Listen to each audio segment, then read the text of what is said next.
शांति। 7 जुलाई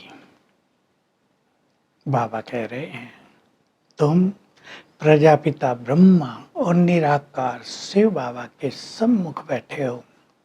कितनी खुशी और हंसे की बात है।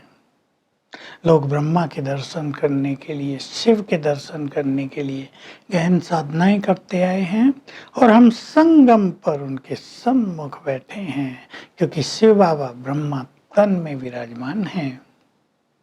तो बाबा कह रहे, मैं ही ज्ञान का सागर हूँ, तुम्हें संपूर्ण ज्ञान दे रहा हूँ।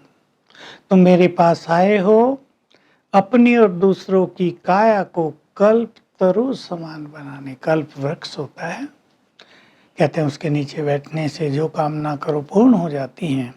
हमारा तन मन बुद्धि सब कल्पत्रु के समान हो जाए, कल्प वृक्ष के समान हो जाए, सदा हेल्दी, संपूर्ण सुखी, न तन का रोग न मन का रोग, ऐसा जीवन देने बाबा हम सबको आए हैं। तो बाबा कह रहे, ज्ञान का सागर मैं हूँ, देवता नहीं। देवता न तो कभी पुकारते कि हे लिबरेटर, हे गाइड, हे पतित पावन आओ, क्योंकि वो संपूर्ण पावन है, लिबरेटेड हैं पहले से ही।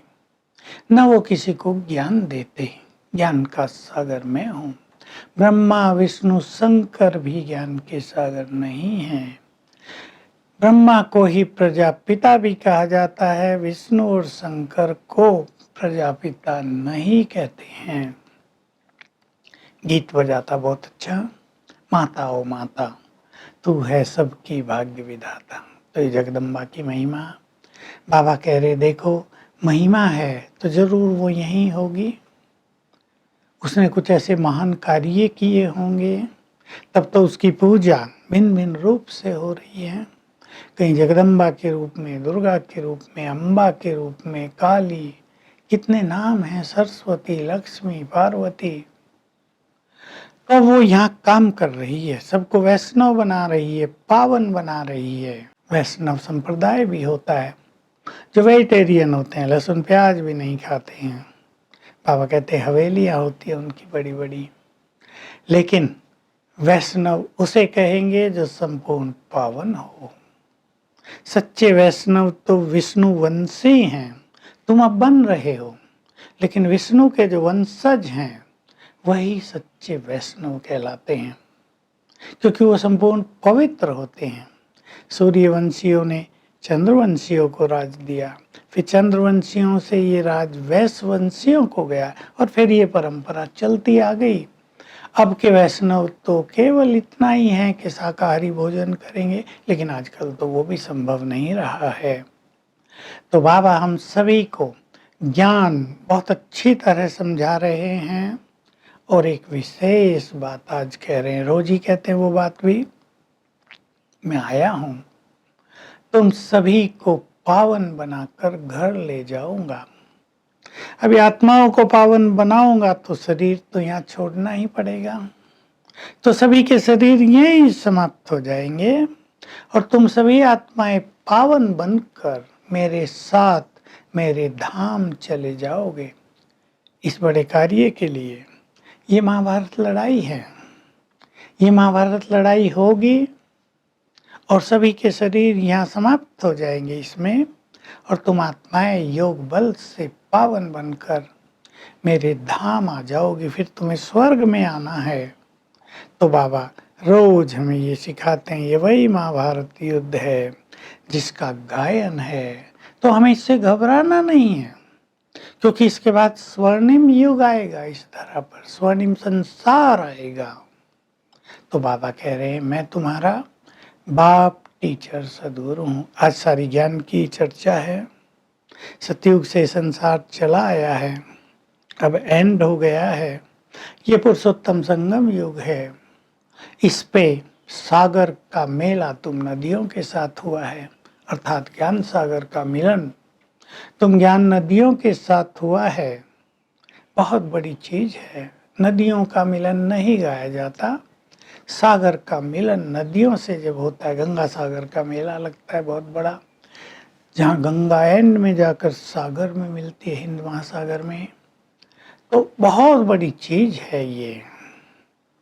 इस समय मेला लगा है, आत्मा और परमात्मा का मिलन हुआ है, हम उसके इस मिलन का सुख ले रहे हैं। इसलिए भारत में ही शिव का जन्म होता है, यानी शिवरात्रि भारत में मनाई जाती है। श्री कृष्ण का जन्म भी भारत में ही होता है। वो तो पुनर्जन्म लेते लेते नीचे उतरते हैं, सब राजाएं भी नीचे उतरते हैं तो प्रजा भी नीचे उतरती है। ये बाबा सृष्टि चक्र का खेल हमें याद दिला रहे हैं। तो कह रहे हैं, तुम बच्चे अब मेरे सम्मुख बैठे हो, मैं तुम्हारा बाप टीचर सदगुरु हूँ। बहुत सुंदर बात है। तो मैंने तुम्हें पावन बनाने के लिए ये विधि अपनाई है कि तुम्हें ब्रह्मा कुमार कुमारियां बना दिया, तो तुम हो गए भाई बहने। तो भाई बहनों को तो पवित्र रहना ही है। ये बहुत अच्छी विधि बाबा ने अपना ली। और तुम फिर ब्राह्मण से बनोगे देवता। तो विष्णु को दिखा दिया है कि 4 भुजाएं हैं। 4 भुजा किसी को होती नहीं, 2 लक्ष्मी की, 2 नारायण की, उनमें 4 अलंकार हैं। अब इन अलंकारों का अर्थ हम स्पष्ट रूप से जान जाएं। फूल, यानी हमें कमल फूल के समान पवित्र बनना है। जैसे कमल पर पानी ठहरता नहीं है, कलयुग का कोई भी प्रभाव हमारे मन पर ठहरे नहीं। सुदर्शन चक्र सृष्टि के आदि मध्य अंत का हमें ज्ञान मिल गया है, उसको बुद्धि में घुमाते रहना है। ज्ञान की गदा, बहुत ज्ञान हमें मिल गया है संपूर्ण। ये हमारे पास पावरफुल अस्त्र है जिससे हम माया को समाप्त कर देते हैं और शंख यानी शंख ध्वनि करते हैं, ज्ञान सबको देते हैं। तो हमें इन चारों चीजों में परफेक्ट होना है। जो इन चारों चीजों में परफेक्ट होंगे वही विष्णु समान बनेंगे। वरदान है, धर्म और कर्म का बैलेंस रखने वाले श्रेष्ठ बुद्धिमान भव। बुद्धिमान वही है, श्रेष्ठ बुद्धिमान या दिव्य बुद्धिमान वही है जो कर्म के समय धर्म का बैलेंस रखे। धर्म अर्थात श्रेष्ठ धारणाएं।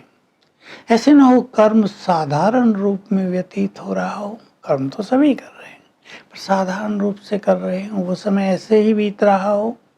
श्रेष्ठ स्थिति में कर्म हो तो कर्म का और श्रेष्ठ धर्म का यानी श्रेष्ठ धारणाओं का जीवन में संतुलन हो। ये है श्रेष्ठ बुद्धिमान मनुष्य की पहचान। स्लोगन, अपने मन बुद्धि को अनुभवों की सीट पर सेट कर दो तो कभी अपसेट नहीं होंगे, यानी बहुत अच्छे अनुभव होंगे जीवन में। उनके द्वारा स्थिति ऊपर नीचे नहीं होगी। आज का अभ्यास होगा। आज हम सारा दिन याद करेंगे ये सृष्टि चक्र का खेल पूरा हुआ। अब हमें पावन बनकर घर वापस जाना है। तो अनुभव करेंगे, मैं आत्मा इस देह से निकलकर घर में वापस जा रही हूँ और बैठ गई घर में, और भगवान मुझे टीचर बनकर सदगुरु रूप से पढ़ाने योग्य बनाने आया है। इस नशे में भी रहेंगे। ओम शांति।